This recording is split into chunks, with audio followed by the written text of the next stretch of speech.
এই যে আসলে সাংবাদিকরা যেই হাতে কলম ধরে সেই হাতে একটা কঠিন জিনিস হাতে নিয়েছে, সেটা হলো ব্যাংক। এটা যুগের চাহিদা, এটা সময়ের চাহিদা যে আপনি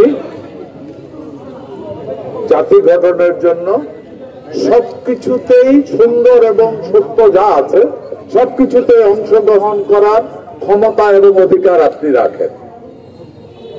আমি শুধু এই অনুরোধটুকু করবো, এখানে যারা আছেন সাংবাদিক ভাইয়েরা, যারা প্লেয়ার আছেন তারাও সাংবাদিক, যারা সামনে দাঁড়িয়ে আছেন তারাও সাংবাদিক, যারা পিছনে যারা বসে আছেন তারাও সাংবাদিক।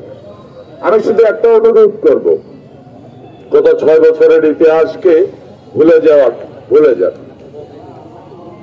আমি জানি আমার আগের বক্তা আমার সহকর্মী বলে গেছে, গত 16 বছর আমরা এই স্টেডিয়ামে আসতে পারি নাই। এই স্টেডিয়ামটা কুমিল্লার সমস্ত মানুষের জন্য, আমাদের আসার অধিকার ছিল, আমরা আসতে পারি নাই।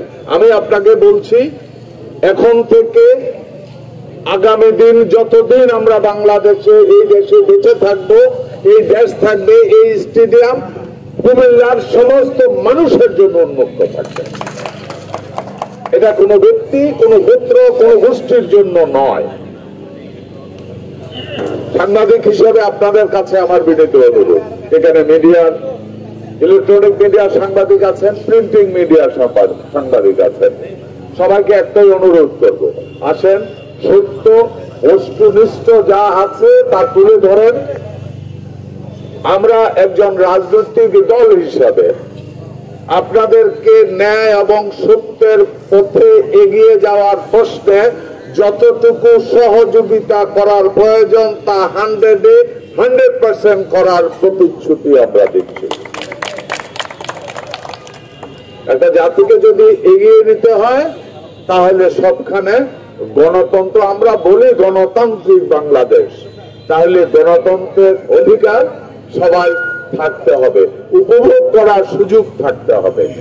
আপনি সাংবাদিকের স্বাধীন কলমের মধ্যে আমি যদি হাত ধরি বা হাতের খোঁপায় যদি আমি ধরি, তাহলে আর সত্যিকার অর্থে গণতন্ত্র এখানে চর্চা করার কোনো সুযোগ বা পরিবেশ থাকলো না। আমরা চাই না। নিশ্চয়ই গত আন্দোলনে হাজারো মানুষের জীবনের বিনিময়ে, হাজার হাজার মানুষের আহত নিহতর বিনিময়ে যে নতুন করে যে মুক্তি আমরা পেয়েছি, নিশ্চয়ই ওই মুক্তির প্রতি তখনই সম্মান দেখানো হবে যে জন্য তারা জীবন দিয়েছে তা যদি বাস্তবায়িত হয়। আমরা আসেন সবাই মিলে চেষ্টা করি তাদের রক্তের প্রতি সম্মান দেখাতে, তারা যে নির্যাতনের শিকার হয়েছে তাদের প্রতি সম্মান দেখাতে। তাহলে আগামী প্রজন্ম আমাদেরকে শ্রদ্ধা করবে, আমাদেরকে শ্রদ্ধার দৃষ্টিতে দেখবে।